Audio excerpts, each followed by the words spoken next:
Hello students, this is Raj Yadav and welcome to Chalak study YouTube channel. तो student, जैसा कि आपको पता है कि हम लोग एनसीईआरटी की सीरीज़ यहाँ पर चला रहे हैं। तो इससे पहले हम लोगों ने एनसीईआरटी क्लास 7 हिस्ट्री की चैप्टर 1 से लेकर 8 तक कंप्लीट कर लिया है और आज हम चैप्टर 9 यहाँ पर पढ़ने वाले हैं। ठीक है, तो मैं आपको बता दूँ कि इससे पहले भी हम लोगों ने क्लास 6 की एनसीईआरटी पूरी कंप्लीट कर चुकी है, पूरे चैप्टर हम लोगों ने कंप्लीट कर लिया है और आज हम क्लास 7 की 9th चैप्टर जो है यहाँ पर पढ़ने वाले हैं। तो हमारा चैप्टर नंबर 9 है क्षेत्रीय संस्कृतियों का निर्माण। ठीक है, तो क्लास स्टार्ट करने से पहले अगर आप लोगों ने इस चैनल को अभी तक सब्सक्राइब नहीं किया है तो चैनल को सब्सक्राइब कर लें और वीडियो को एक लाइक और शेयर ज़रूर करें। ठीक है, तो आइए स्टार्ट कर लेते हैं। यहाँ दिया गया है कि लोगों का वर्णन करने का एक सबसे सामान्य तरीका है उनकी बोलचाल की भाषा से उन्हें परिभाषित करना। जब हम किसी व्यक्ति को तमिल या उड़िया कहते हैं तो आमतौर पर इसका अर्थ होता है कि वह तमिल अथवा उड़िया भाषा बोलता है और तमिलनाडु या उड़ीसा में रहता है। इसी तरह से हम प्रत्येक क्षेत्र को कुछ खास किस्म के भोजन, वस्त्र, काव्य, नृत्य, संस्कृति, संगीत और चित्रकला से जोड़ा करते हैं। कभी कभी हम इन अस्मिताओं को मानकर चलते हैं और सोचते हैं कि ये युग युगांतरों से अस्तित्व में हैं, किंतु भिन्न भिन्न क्षेत्रों के बीच विभाजक सीमाओं के बनने में समय की भूमिका रही है, जिन्हें हम आज क्षेत्रीय संस्कृतियां समझते हैं। वे समय के साथ साथ बदली हैं और सच तो यह है कि आज भी बदल रही हैं। ठीक है, तो जो भी संस्कृतियां हैं वो समय के साथ साथ बदलती ज़रूर है और आज भी बदल रही हैं और हमेशा से बदलते हुए वो एक रूप से दूसरा रूप धारण कर लेती हैं। ये क्षेत्रीय संस्कृतियां जटिल प्रक्रिया से विकसित हुई हैं। इस प्रक्रिया के तहत स्थानीय परंपराओं और उपमहाद्वीप के अन्य भागों के विचारों के आदान प्रदान ने एक दूसरे को संपन्न बनाया है। जैसे कि हम देखेंगे, कुछ परंपराएं तो कुछ विशेष क्षेत्रों की अपनी हैं, जबकि कुछ अन्य भिन्न भिन्न क्षेत्रों में एक समान प्रतीत होती है। परंतु इसके अतिरिक्त कुछ अन्य परंपराएं एक खास इलाके के पुराने रीति रिवाजों से तो निकली हैं, परंतु क्षेत्रों में जाकर उन्हें नया रूप ले लिया है उन्होंने। फिर है, आगे पढ़ते हैं हम लोग, चेर और मलयालम भाषा का विकास कैसे हुआ। ठीक है, आइए भाषा और क्षेत्र के बीच अंतर संबंध के एक उदाहरण से अपना विश्लेषण प्रारंभ करते हैं। महोदयपुरम का चेर राज्य, ये जो महोदयपुरम में जो चेर राज्य था, ठीक है, महोदयपुरम का चेर राज्य प्रायद्वीप के दक्षिणी पश्चिमी भाग में जो आज के केरल राज्य का एक हिस्सा है, 9वीं शताब्दी में स्थापित किया गया था। तो केरल राज्य का जो हिस्सा है चेर जो है वो 9वीं शताब्दी में स्थापित किया गया था। संभवतः मलयालम भाषा इस इलाके में बोली जाती थी। शासकों ने मलयालम भाषा एवं लिपि का प्रयोग अपने अभिलेखों में किया। वस्तुतः इस भाषा का प्रयोग उपमहाद्वीप के सरकारी अभिलेखों में किसी क्षेत्रीय भाषा के प्रयोग के सबसे पहले उदाहरणों में से एक है। तो क्षेत्रीय भाषा के रूप में जो उपमहाद्वीप में है ना, क्षेत्रीय भाषा के रूप में केरल भाषा का प्रयोग किया जाता था। साथ साथ चेर लोगों ने संस्कृत की परंपराओं से बहुत कुछ ग्रहण किया है। ठीक है, केरल का मंदिर रंगमंच, जिसकी परंपरा इस युग तक खोजी जा सकती है, संस्कृत के महाकाव्यों पर आधारित था। मलयालम भाषा की पहली सांस्कृतिक कृतियाँ, साहित्यिक कृतियाँ जो लगभग 12वीं शताब्दी में की बताई जाती हैं, प्रत्यक्ष रूप से संस्कृत की ऋणी है। ठीक है, तो जो मलयालम भाषा की पहली साहित्यिक कृति रही होगी जो लगभग 12वीं शताब्दी के रहे होंगे तो वो प्रत्यक्ष रूप से संस्कृत की ऋणी है। यह भी एक काफ़ी रोचक तथ्य है कि 14वीं शताब्दी का एक ग्रंथ लीला तिलकम, ठीक है, लीला तिलकम जो व्याकरण तथा काव्य शास्त्र विषयक है, मणिप्रवालम शैली में लिखा गया है। तो ये एक शैली का नाम है मणिप्रवालम। तो जो लीला तिलकम है वो मणिप्रवालम शैली में लिखा गया है। मणिप्रवालम का शाब्दिक अर्थ है हीरा और मूंगा, जो यह दो भाषाओं संस्कृत तथा क्षेत्रीय भाषा के साथ साथ प्रयोग की ओर संकेत करता है। यानी कि ये संस्कृत और जो क्षेत्रीय भाषा से ये मिलकर बना है। ठीक है, जो मणिप्रवालम है तो ये क्षेत्रीय भाषाओं और संस्कृत भाषा के साथ साथ प्रयोग की ओर इशारा करता है। यहाँ दिया है चित्र में मलयालम में रचित आरंभिक केरल का एक अभिलेख। ठीक है, ये वाला आरंभिक अभिलेख है मलयालम भाषा में। अब पढ़ते हैं हम लोग शासक और धार्मिक परंपराएं, जगन्नाथी संप्रदाय। ठीक है, तो अन्य क्षेत्रों में क्षेत्रीय संस्कृतियाँ क्षेत्रीय धार्मिक परंपराओं से विकसित हुई थी। इस प्रक्रिया का सर्वोत्तम उदाहरण है पूरी उड़ीसा में जगन्नाथ का संप्रदाय। जगन्नाथ का शाब्दिक अर्थ है दुनिया का मालिक, जो विष्णु के पर्यायवाची है। तो भगवान विष्णु को जगन्नाथ के नाम से जाना जाता है। आज तक जगन्नाथ की काष्ठ प्रतिमा स्थानीय जनजातीय लोगों द्वारा बनाई जाती थी। जिससे यह तात्पर्य निकलता है कि जगन्नाथ मूलतः एक स्थानीय देवता थे। ठीक है, तो जो जगन्नाथ थे वो एक स्थान विशेष के देवता थे, आगे चलकर विष्णु का रूप मान लिया गया इन्हें।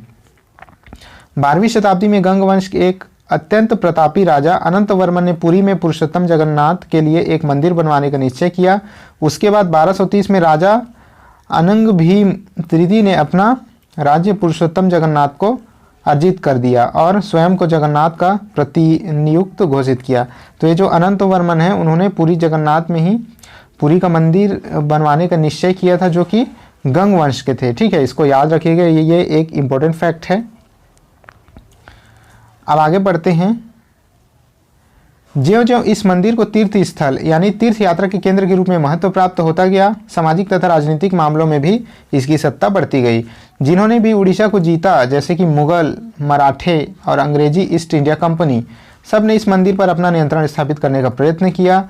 वे यह सब महसूस करते थे कि मंदिर पर नियंत्रण प्राप्त करने से स्थानीय जनता में उनका शासन स्वीकार हो जाएगा। तो ये जगन्नाथपुरी का मंदिर है जो हम लोगों ने ऊपर पढ़ा। गंग वंश के जो शासक थे अनंत वर्मन, उन्होंने है ना पुरुषोत्तम जगन्नाथ के लिए इसी मंदिर का निर्माण कराने का निश्चय किया था। अब हम लोग पढ़ते हैं राजपूत और शूरवीरता की परंपराएं। 19वीं शताब्दी में ब्रिटिश लोग उस क्षेत्र को आज का अधिकांश उस क्षेत्र को जहां आज का अधिकांश राजस्थान स्थित है राजपूताना कहते थे। यानी कि आज जिसे राजस्थान के नाम से जाना जाता है उसका अधिकांश क्षेत्र राजपूताना कहलाता था। इससे यह समझा जा सकता है कि वह एक ऐसा प्रदेश था जहां केवल अथवा प्रमुख रूप से राजपूत ही रहा करते थे।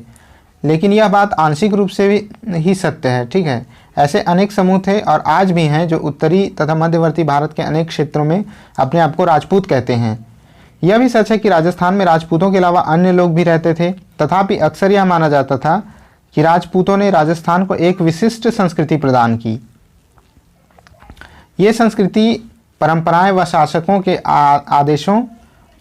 आदर्शों तथा अभिलाषाओं के साथ घनिष्ठता से जुड़ी हुई थी। लगभग 8वीं शताब्दी से आज के राजस्थान के अधिकांश भाग पर विभिन्न परिवारों के राजपूत राजाओं का शासन रहा। पृथ्वीराज, जिसके बारे में अध्याय 2 में हम लोगों ने पढ़ा था, एक ऐसे ही शासक था। ये शासक ऐसे सूरवीरों के आदर्शों को अपने हृदय में संजोए रखते थे जिन्हें रण क्षेत्र में बहादुरी से लड़ते हुए अक्सर उन्होंने मृत्यु का वर्ण किया, मगर पीठ नहीं दिखाई। राजपूत सूरवीरों की कहानी काव्यों एवं गीतों में सुरक्षित है। ये विशेष रूप से प्रशिक्षित चारण भाटों द्वारा गाई जाती है। ये काव्य एवं गीत ऐसे सूरवीरों की स्मृति को सुरक्षित रखते हैं और उन्हें यह आशा की जाती है उनसे कि वे अन्य जनों को भी उन सूरवीरों का अनुकरण करने के लिए प्रेरित एवं प्रोत्साहित करेंगे। साधारण जन भी इन कहानियों से आकर्षित होते थे। इन कहानियों में अक्सर नाटकीय स्थितियों और स्वामी भक्ति, मित्रता, प्रेम, शौर्य, क्रोध आदि प्रबल संवेगों का चित्रण होता था। क्या स्त्रियों को इन कहानियों में स्थान प्राप्त था? जी हाँ, कभी कभी वे झगड़े के कारण के रूप में विद्यमान हैं। जब पुरुष स्त्रियों को जीतने के लिए अथवा उनकी रक्षा के लिए आपस में लड़ते थे। कहीं कहीं यह भी चित्रित किया गया है कि स्त्रियां अपने शूरवीर पतियों का जीवन मरण दोनों में अनुसरण करती थी। सती प्रथा यानी विधवाओं द्वारा अपने मृतक पतियों की चिता पर जिंदा जल जाने की प्रथा का भी कुछ कहानियों में उल्लेख पाया जाता है। इस प्रकार जो शूरवीरता के आदर्शों का पालन करते थे उन्हें अक्सर इस आदर्श के लिए अपने जीवन का बलिदान करना होता था। ठीक है, अब पढ़ते हैं क्षेत्रीय सीमांतों से परे कथक नृत्य की कहानी। तो कथक नृत्य की कहानी यहाँ पर दी हुई है। यदि शूरवीरता की परंपराएं भिन्न भिन्न क्षेत्रों में भिन्न भिन्न रूप से मिल सकती हैं तो नृत्य के विषय में भी यही सच है। आइए नृत्य के एक रूप कथक, ठीक है, कथक के इतिहास को देखें। यह नृत्य शैली उत्तर भारत के अनेक भागों से जुड़ी हुई है। कथक शब्द कथा शब्द से निकली है, जिसका प्रयोग संस्कृत तथा अन्य भाषाओं में कहानी के लिए किया जाता है। तो कथक शब्द का कथक जो शब्द है वो कथा से निकला है और जिसका शाब्दिक अर्थ है कहानी। कथक मूल रूप से उत्तर भारत के मंदिरों में कथा यानी कहानी सुनने वालों की एक जाति थी। ठीक है, कथक जो है वो एक जाति थी मंदिरों में कथा या कहानी सुनने वालों की। ये कथाकार कहानी सुनाने वालों की ये कथाकार अपने हाव भाव तथा संगीत से अपने कथावाचन को अलंकृत किया करते थे। 15वीं शताब्दी तथा 16वीं शताब्दियों में भक्ति आंदोलन के प्रसार के साथ कथक एक विशिष्ट नृत्य शैली का रूप धारण करने लगा। राधा कृष्ण के पौराणिक आख्यान यानी कि जो कहानियां हैं लोक नृत्य नाटक के रूप में प्रस्तुत किए जाते थे, जिन्हें रासलीला कहा जाता था। रासलीला में लोक नृत्य के साथ कथक कथाकार के मूल हाव भाव भी जुड़े होते थे। मुगल बादशाहों और उनके अभिजातों के शासनकाल में कथक नृत्य राज दरबार में प्रस्तुत किया जाता था, जहां इस नृत्य में अनेक वर्तमान अभिलक्षण अर्जित किए और वह एक विशिष्ट नृत्य शैली के रूप में विकसित हो गया। ठीक है, आगे चलकर यह दो परंपराओं अर्थात घरानों में फूला फला किन दो घरानों की बात की गई है, राजस्थान यानी कि जयपुर के दरबारों में और लखनऊ में। ठीक है, तो ये राजस्थान, जयपुर और लखनऊ में, राजस्थान और लखनऊ में यह फूला फला। अवध के अंतिम नवाब वाजिद अली शाह के संरक्षण में यह एक प्रमुख कला रूप में उभरा। फिर 1850 से 1875 के दौरान यह नृत्य शैली के रूप में इन दो क्षेत्रों में ही नहीं बल्कि आज के पंजाब, हरियाणा, जम्मू कश्मीर, बिहार तथा मध्य प्रदेश के निकटवर्ती इलाकों में भी पक्के तौर पर संस्थापित हो गया। इसकी प्रस्तुति में क्लिष्टता तथा द्रुत, ठीक है, क्लिष्टता तथा द्रुत पद संचालन, उत्तम वेशभूषा तथा कहानियों के प्रस्तुतिकरण अभिनय पर जोर दिया जाने लगा। यानी कि उसकी यति गति और विराम और गति पर बल दिया जाने लगा, है ना, उसको और क्लिष्ट बनाया गया। अनेक अन्य सांस्कृतिक गतिविधियों की तरह कथक को भी 19वीं तथा 20वीं शताब्दियों में अधिकांश ब्रिटिश प्रशासकों ने नापसंद किया। तो ब्रिटिश प्रशासक जो थे इसको हतोत्साहित करते थे, उन्होंने इसको नापसंद किया। फिर भी यह जीवित बचा रहा और गणिकाओं द्वारा पेश किया जाता रहा। तो अंग्रेज इसको करने के लिए मना भी करते थे। स्वतंत्रता प्राप्ति के बाद तो देश में इसे 6 शास्त्रीय नृत्य रूपों में मान्यता मिल गई। तो जो 6 शास्त्रीय रूप नृत्य का रूप जो भारत में माना गया उसमें इसको जगह मिल गया, यानी उन 6 में से कथक नृत्य भी एक नृत्य बन गया। अब हम पढ़ते हैं शास्त्रीय नृत्य के बारे में। ठीक है, तो किस कला को शास्त्रीय माना जाए, इस प्रश्न का उत्तर देना अक्सर बहुत कठिन होता है। क्या हम उस रूप या शैली को शास्त्रीय कहते हैं जिसका विषय धार्मिक हो, अथवा क्या हम उसे शास्त्रीय इसलिए मानते हैं क्योंकि उसके लिए अत्यधिक कौशल की आवश्यकता होती है जो कई वर्ष के लंबे प्रशिक्षण से ही प्राप्त होता है, अथवा यह शास्त्रीय इसलिए है क्योंकि यह निर्धारित नियमों के अनुसार ही प्रदर्शित या प्रस्तुत किया जाता है और उसमें विभिन्नताओं को प्रोत्साहन नहीं दिया जाता है। ये ऐसे प्रश्न हैं जिन पर हमें विचार करने की आवश्यकता है। यह भी स्मरणीय है कि बहुत से ऐसे नृत्यों में जिन्हें लोक नृत्य की श्रेणी में रखा गया है वे विशिष्टताएं पाई जाती हैं उनमें, ठीक है, जिन्हें शास्त्रीय रूपों का विशिष्ट लक्षण बताया जाता है। यद्यपि शास्त्रीय विशेषण का प्रयोग उन कला रूपों की श्रेष्ठता का सूचक हो सकता है, फिर भी यह हमेशा शब्दशः सही नहीं होता है।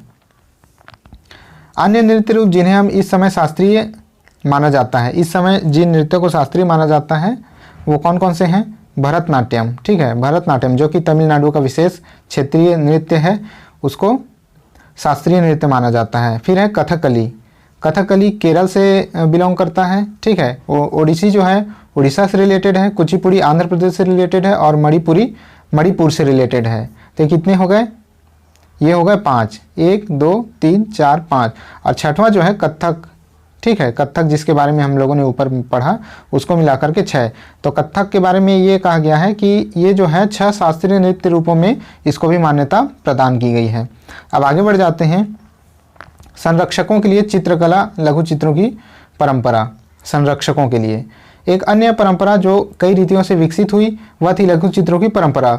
लघु चित्र जैसा कि उनके नाम से पता चलता है छोटे आकार के चित्र होते थे जिन्हें आमतौर पर जल रंगों से कपड़े या कागज पर चित्रित किया जाता था। जल रंगों यानी कि जो वाटर कलर होते हैं उनसे। प्राचीनतम लघु चित्र तालपत्रों अथवा लकड़ी की तख्तियों पर चित्रित किए जाते थे। इनमें से सर्वाधिक सुंदर चित्र जो पश्चिमी भारत में पाए गए जैन ग्रंथों को सचित्र बनाने के लिए प्रयोग किए गए थे। मुगल बादशाह अकबर, जहांगीर और शाहजहां ने अत्यंत कुशल चित्रकारों को संरक्षण प्रदान किया था जो प्राथमिक रूप से इतिहास और काव्यों की पांडुलिपियां चित्रित करते थे। ये पांडुलिपियां आमतौर पर चटक रंगों में चित्रित की जाती थी और उनमें दरबार के दृश्य, लड़ाई तथा शिकार के दृश्य और सामाजिक जीवन के अन्य पहलू चित्रित किए जाते थे। अक्सर उपहार के तौर पर भी इन चित्रों का आदान प्रदान किया जाता था और एक कुछ गिने चुने लोगों, बादशाह और उनके घनिष्ठ जनों द्वारा ही देखे जा सकते थे। मुगल साम्राज्य के पतन के साथ अनेक चित्रकार मुगल दरबार छोड़कर नए उभरने वाले क्षेत्रीय राज्यों के दरबारों में चले गए। जो मुगल साम्राज्य जब पतन होने लगा तो बहुत सारे चित्रकार मुगल दरबार को छोड़कर नए जो उभरने वाले क्षेत्रीय राजवंश थे उनके दरबार में चले गए। परिणाम स्वरूप मुगलों की कलात्मक रुचियों ने दक्षिण के क्षेत्रीय दरबारों और राजस्थान के राजपूती राज दरबारों को प्रभावित किया, लेकिन इसके साथ ही उन्होंने अपनी विशिष्ट विशेषताओं को सुरक्षित रखा और उनका विकास भी किया। मुगल उदाहरणों का अनुसरण करते हुए शासकों तथा उनके दरबारों के दृश्य चित्रित किए जाने लगे।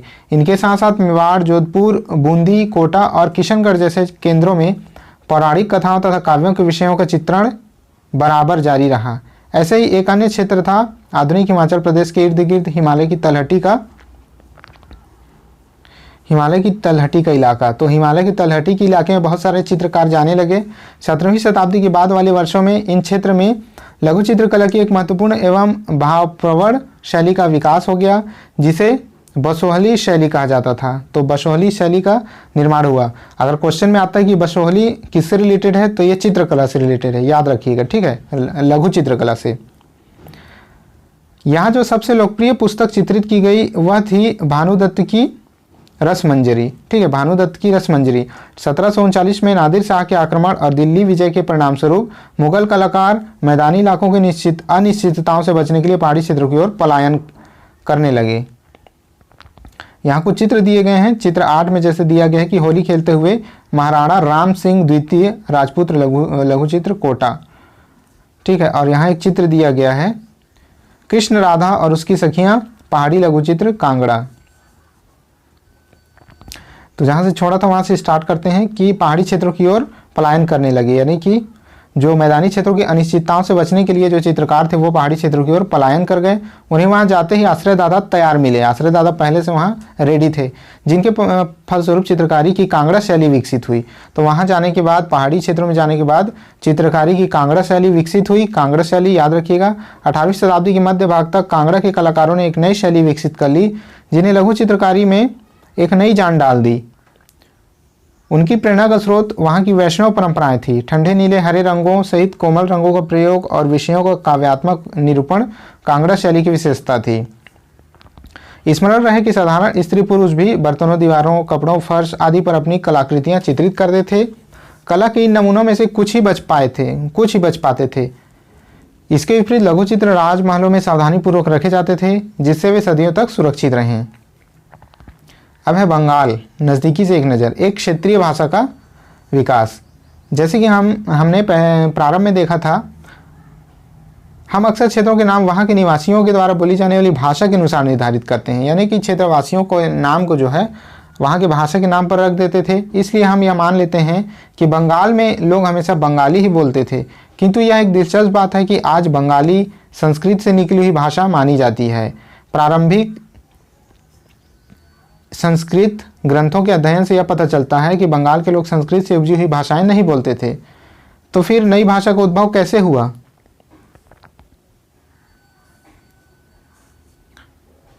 ईसा पूर्व चौथी या तीसरी शताब्दी से बंगाल और मगध के वाणिज्यिक संबंध स्थापित होने लगे, जिसके कारण संभवतः संस्कृत का प्रभाव बढ़ता गया होगा। चौथी शताब्दी के दौरान गुप्तवंशी शासकों ने उत्तरी बंगाल पर अपना राजनीतिक नियंत्रण स्थापित कर लिया और वहां ब्राह्मणों को बसाना शुरू कर दिया। इस प्रकार गंगा की मध्य घाटी के भाषाई तथा सांस्कृतिक प्रभाव अत्यधिक प्रबल हो गए और 7वीं शताब्दी में चीनी यात्री ह्यूनसांग, ठीक है, वेनसांग ने यह पाया कि बंगाल में सर्वत्र संस्कृत से संबंधित भाषाओं का प्रयोग हो रहा था। 8वीं शताब्दी से पाल शासकों के अंतर्गत एक क्षेत्रीय राज्य का उद्भव हो गया। 14वीं से 16वीं शताब्दी के बीच बंगाल पर सुल्तानों का शासन रहा, जो दिल्ली में स्थित शासकों से स्वतंत्र थे। 1586 में जब अकबर ने इस प्रदेश यानी कि बंगाल को जीत लिया तो उसे सूबा माना जाने लगा। उस समय प्रशासन की भाषा तो फारसी थी, लेकिन बंगाली एक क्षेत्रीय भाषा के रूप में विकसित हो रही थी। वस्तुतः 15वीं शताब्दी आते आते उपभाषाओं तथा बोलियों का बंगाली समूह एक सामान्य साहित्यिक भाषा के द्वारा एकबद्ध हो गया। यह साहित्यिक भाषा उस क्षेत्र के पश्चिमी भाग की बोलचाल की भाषा थी, जिसे अब पश्चिम बंगाल कहा जाता था। यद्यपि बंगाल का उद्भव संस्कृत से ही हुआ है, ठीक है, बंगाली का उद्भव संस्कृत से ही हुआ है, पर यह अपने क्रम विकास की अनेक अवस्थाओं से गुजरा है। इसके अलावा गैर संस्कृत शब्दों का एक विशाल शब्द भंडार जो जनजातीय भाषाओं, फारसी और यूरोपीय भाषाओं सहित अनेक स्रोतों से इसे प्राप्त हुआ है, आधुनिक बंगाली का एक हिस्सा बन गया। तो जो बंगाली भाषा है उसका उद्भव संस्कृत भाषा से ही हुआ है मूलतः, और उसमें कई अन्य प्रकार के शब्दकोशों का समावेश है।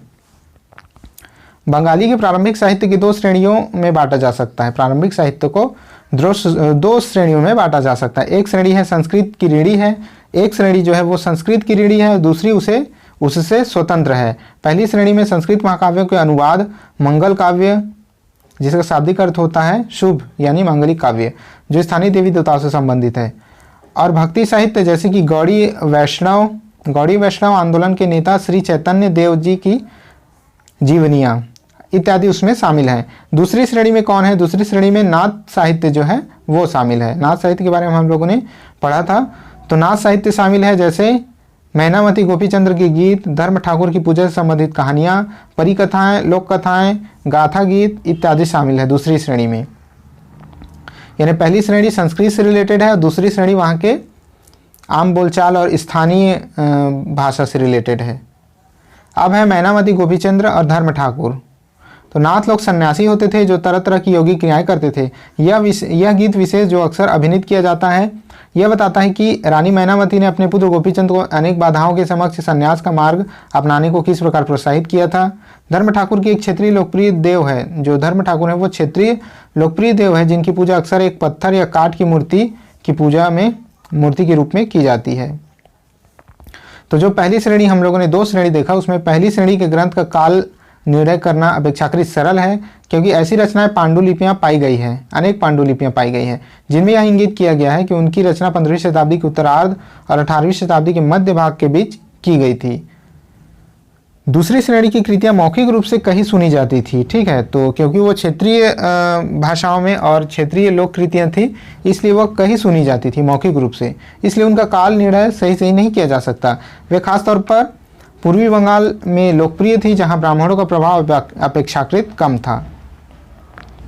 अब है पीर और मंदिर, ठीक है। 16वीं शताब्दी के लोगों ने बड़ी संख्या में पश्चिम बंगाल में कम उपजाऊ क्षेत्रों को छोड़कर दक्षिण पूर्वी बंगाल के जंगली तथा दलदली इलाकों में प्रवास करना शुरू कर दिया। ज्यों-ज्यों वे पूर्व की ओर बढ़ते गए वे जंगलों को साफ करके भूमि में धान की खेती करने लगे। शनय यानी कि धीरे धीरे स्थानीय मछुआ तथा स्थानांतरित खेती करने वाले लोग जो अक्सर जनजाति के थे किसानों के नए समुदाय में मिल गए। इन्हीं दिनों बंगाल पर मुगलों का नियंत्रण स्थापित हो गया था जिन्होंने पूर्वी डेल्टा प्रदेश के केंद्रीय भाग में स्थित ढाका नगर में अपनी राजधानी स्थापित की। ढाका में, ठीक है, अधिकारी और कर्मचारी लोग भूमि प्राप्त करके अक्सर उस पर मस्जिद बना लेते थे, जो अधिकारी और कर्मचारी थे, जो इन इलाकों के धार्मिक रूपांतरण के केंद्रों के रूप में काम आती है। प्रारंभ में बाहर से आकर यहाँ बसने वाले लोग इन अस्थिर परिस्थितियों में रहने के लिए कुछ व्यवस्था तथा आश्वासन चाहते थे। ये सुख सुविधाएं तथा आश्वासन उन्हें समुदाय के नेताओं ने प्राप्त की। ये नेता शिक्षकों और निर्णायकों की भूमिका भी अदा करते थे। कभी कभी ऐसा समझा जाता था कि इन नेताओं के पास अलौकिक शक्तियां हैं। स्नेह और आदर से इन्हें पीर कहा जाता था, ठीक है, इन्हें पीर कहा जाता था।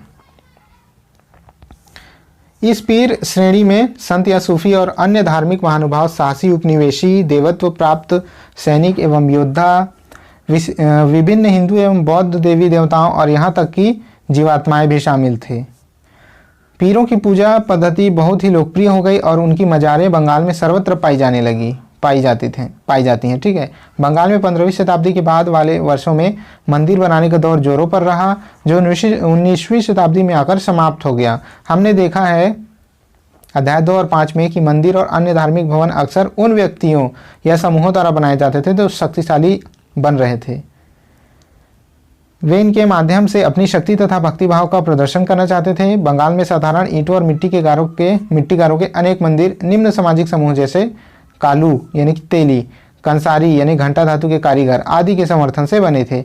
यूरोप की व्यापारिक कंपनियों के आ जाने से, जब यूरोप के व्यापारिक कंपनियां आईं, उनके आ जाने से नए धार्मिक अवसर पैदा हुए। इन धार्मिक समूहों से संबंधित अनेक परिवारों ने इन अवसरों का लाभ उठाया। जैसे जैसे लोगों की सामाजिक तथा आर्थिक स्थिति सुधरती गई, उन्होंने इन स्मारकों के निर्माण के माध्यम से अपनी परिस्थिति या प्रतिष्ठा की घोषणा कर दी। जब स्थानीय देवी देवता जो पहले गांवों में छान छप्पर वाली झोपड़ियों में पूजे जाते थे, उनको ब्राह्मणों द्वारा मान्यता प्रदान कर दी गई, तो उनकी प्रतिमाएं मंदिरों में स्थापित की जाने लगी। तो पहले जो स्थानीय देवी देवता जो छप्परों में निवास करते थे, उनके लिए मंदिर बनाए जाने लगे और मंदिरों में उनकी मूर्ति स्थापना की जाने लगी। तो यहाँ पर एक कलाकृति दी गई है। चित्र 13 गोपियों के साथ कृष्ण, श्यामपुर मंदिर से पकी मिट्टी ईंटों की एक पटिया, विष्णुपुर।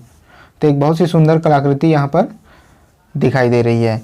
अब है इन मंदिरों की शक्ल या आकृति बंगाल की छप्परदार झोपड़ियों की तरह दो छतों वाली या चौचाला 4 छतों वाली होती थी। इसके कारण मंदिरों की स्थापत्य कला में विशिष्ट बंगाली शैली का प्रादुर्भाव हुआ। अपेक्षाकृत अधिक जटिल चौचाला यानी कि 4 छतों वाली ढांचे में 4 त्रिकोण छतें 4 दीवारों पर रखी जाती थी, जो ऊपर तिर्यक रेखा या एक बिंदु तक जाती थी। मंदिर आमतौर पर एक वर्गाकार चबूतरे पर बनाया जाता था। उनके भीतर भाग में कोई सजावट नहीं होती थी, लेकिन अनेक मंदिरों की बाहरी दीवारें जो है चित्रकारियों, सजावटी टाइलों अथवा मिट्टी की पट्टियों से सजी होती थी। कुछ मंदिरों में, विशेष रूप से पश्चिम बंगाल के बांकुरा जिले में विष्णुपुर के मंदिरों में ऐसी सजावटें अत्यंत उत्कृष्ट कोटि तक पहुंच चुकी थी। अब है मछली भोजन के रूप में, ठीक है। तो परंपरागत भोजन संबंधी आदतें आमतौर पर स्थानीय रूप से उपलब्ध खाद्य पदार्थों पर निर्भर करती हैं। बंगाल एक नदी मैदान है जहां मछली और धान की उपज बहुत आयत से होती है, इसलिए यह स्वाभाविक है कि इन दोनों वस्तुओं को गरीब बंगालियों की भोजन सूची में भी प्रमुख स्थान प्राप्त है। मछली पकड़ना वहाँ का प्रमुख धंधा है और बंगाली साहित्य में मछली का स्थान स्थान पर उल्लेख मिलता है। इससे ज़्यादा और क्या होगा कि मंदिरों और बौद्ध विहारों की दीवारों पर जो मिट्टी की पट्टियां लगी हैं, उनमें भी मछलियों को साफ करते हुए और टोकरियों में भरकर बाजार ले जाते हुए दर्शाया गया है, ठीक है। तो यहाँ पर आप एक चित्र देख सकते हैं इसी से संबंधित कि मछलियों को किस तरह मछली को साफ किया जा रहा है।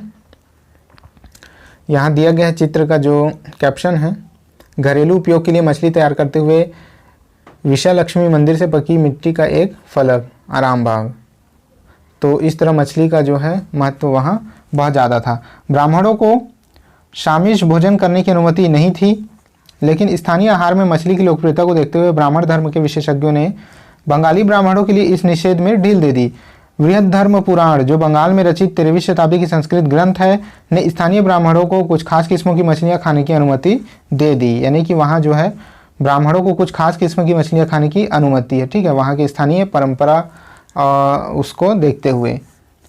अब है अन्यत्र, ठीक है, यानी भारत से बाहर की बात। यूरोप में राष्ट्र राज्यों का उदय। 18वीं शताब्दी के अंत तक यूरोप के लोग वहाँ को एक साम्राज्य जैसे कि ऑस्ट्रिया हंगरी साम्राज्य की प्रजा या किसी चर्च जैसे यूनानी रूढ़िवादी चर्च के सदस्य मानते थे, परंतु 18वीं शताब्दी के अंतिम दशकों में लोग स्वयं को एक ऐसे समुदाय के सदस्य के रूप में भी पहचानने लगे जो एक भाषा जैसे कि फ्रेंच या जर्मन बोलते थे। प्रारंभिक 19वीं शताब्दी में रोमानिया में विद्यालयी पाठ्यपुस्तकें ग्रीक के स्थान पर रोमानिया में लिखी जाने लगी और हंगरी में लैटिन भाषा के स्थान पर हंगेरियन को राजभाषा के रूप में अपनाया गया।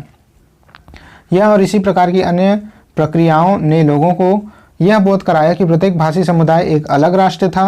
19वीं शताब्दी के अंतिम दशकों में इटली और जर्मनी, ठीक है, इटली और जर्मनी के एकीकरण के लिए हुए आंदोलन ने इस भावना को और अधिक बल दिया। तो आज यहाँ पर हम लोग का ये चैप्टर समाप्त होता है, क्षेत्रीय संस्कृतियों का निर्माण, ठीक है। तो इस पार्ट को और अच्छे से 2-3 बार आप पढ़ लीजिएगा अपने बुक से, या फिर इस वीडियो को आप 2-3 बार देख लीजिएगा अगर आपके पास PDF या फिर बुक ना हो तो। यहाँ कुछ बीजक शब्द दिए गए हैं, शास्त्रीय, लघुचित्र, पीर, बंगाली। तो चलिए ठीक है, आज का ये चैप्टर हम लोग का समाप्त होता है। आप इसी तरह पढ़ते रहिए और NCERT पढ़ना बहुत ज़रूरी है, आपको पता ही होगा।